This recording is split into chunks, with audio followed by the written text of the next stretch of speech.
Si on veut avancer dans une certaine flexibilisation, sans que ce soit un marché de dupes pour les gens, il faut faire un énorme effort de formation en même temps. La formation professionnelle en France, c'est désastreux. C'est 45 milliards dépensés chaque année pour essentiellement verser quelques rentes à des gens qui se sont installés dans ce métier de la formation professionnelle. Ça n'a rien à voir avec ce que c'est en Allemagne ou même dans d'autres pays. Le Danemark est souvent cité comme un modèle social exemplaire. Comment ce modèle traite-t-il ses chômeurs en ces temps de crise ?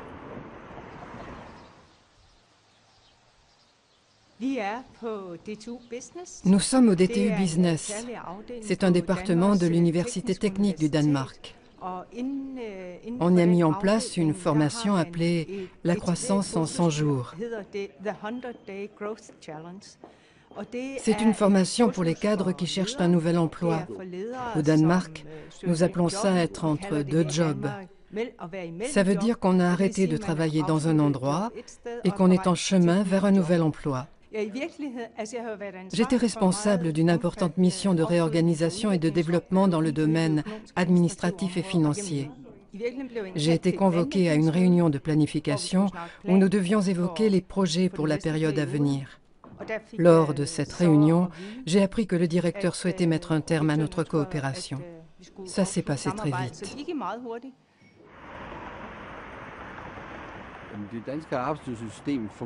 Le système danois d'assurance chômage repose sur 3 piliers.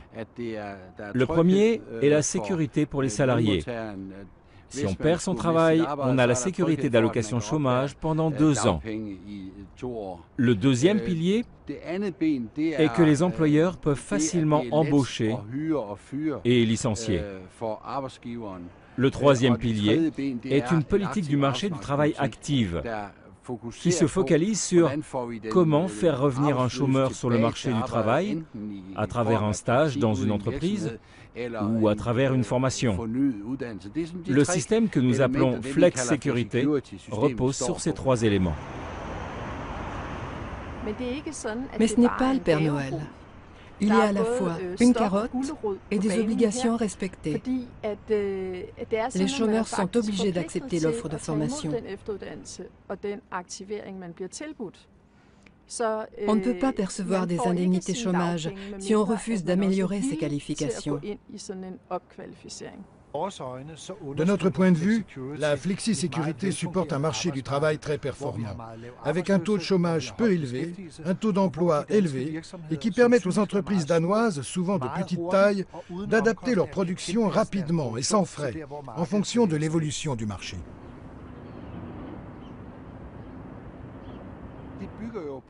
L'histoire repose sur des syndicats salariés forts et des syndicats patronaux forts, avec un taux de syndicalisation très élevé. Près de 70% des salariés danois sont syndiqués et la grande majorité cotise à une caisse d'assurance chômage. Nous avons accepté la responsabilité de faire des conventions collectives flexibles. En contrepartie, la société doit assurer la sécurité. Le problème est que ce modèle semble être plus performant pendant des périodes de haute conjoncture. On peut donc dire qu'il est peut-être plus en mesure de garantir une main-d'œuvre qualifiée et de créer des emplois pendant des périodes de croissance que d'afficher de bonnes performances pendant les périodes de crise.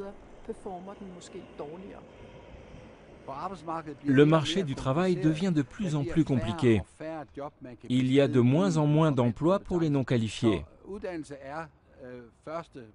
La formation est donc la première priorité d'une réforme du système de l'emploi. Deuxièmement, nous avons eu un gouvernement de droite pendant 10 ans qui, selon moi, a instauré une méfiance envers les chômeurs. Il faut remédier à cela. Nous pensons que les gens veulent travailler. Les cas contraires sont des exceptions.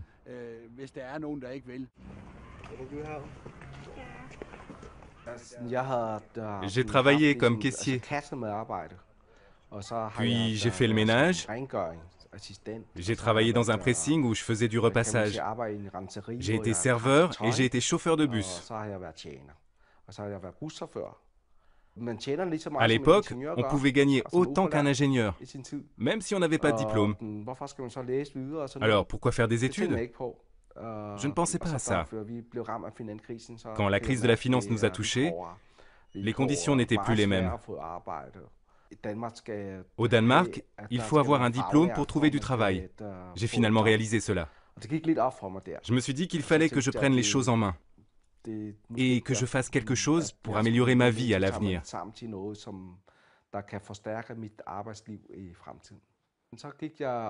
Alors, je suis allé voir le centre des emplois pour leur demander quelles étaient mes possibilités de me former, au lieu de continuer à chercher du travail.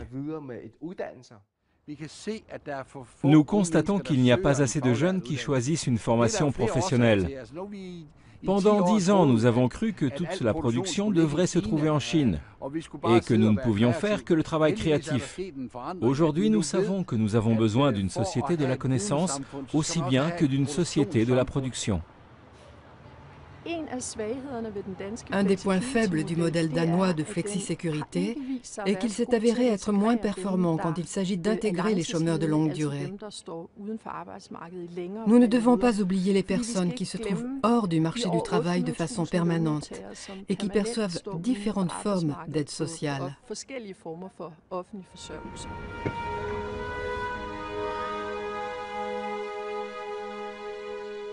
La question que pose la flexi-sécurité est celle de la place du travail dans la société, mais aussi celle de la régulation du marché du travail. Qui donne le là? Le marché et ses impératifs ou bien la société dans son ensemble? C'est un choix collectif, mais il peut comporter des coûts élevés. Le Danemark dépense 34 points de produit intérieur brut pour son système social. Les systèmes de prise en charge des chômeurs correspondent à des philosophies sociales différentes et aussi à des stratégies nationales de croissance différentes, puisque d'un côté on dit on laisse jouer le marché, chacun doit occuper une activité correspondant à son mérite sur le marché. De l'autre côté, on va contraindre les gens à prendre des emplois peu qualifiés, sachant que ceux qui sont très qualifiés ne se retrouveront pas au chômage, puisqu'on les a protégés pendant la crise avec le Kurzarbeit, etc. Et puis on a une stratégie qui vise à dire je te protège beaucoup, mais je te demande de te former et d'être prêt à changer de secteur à mesure de leur évolution. La France ne se situe dans aucun de ces modèles-là, puisqu'en gros, en France, on a une assurance chômage qui décline au bout de 2 ans, qui protège mieux ceux qui ont travaillé avant et qui ne craint pas de faire basculer beaucoup de monde sur le RSA une fois que les droits au chômage se sont terminés.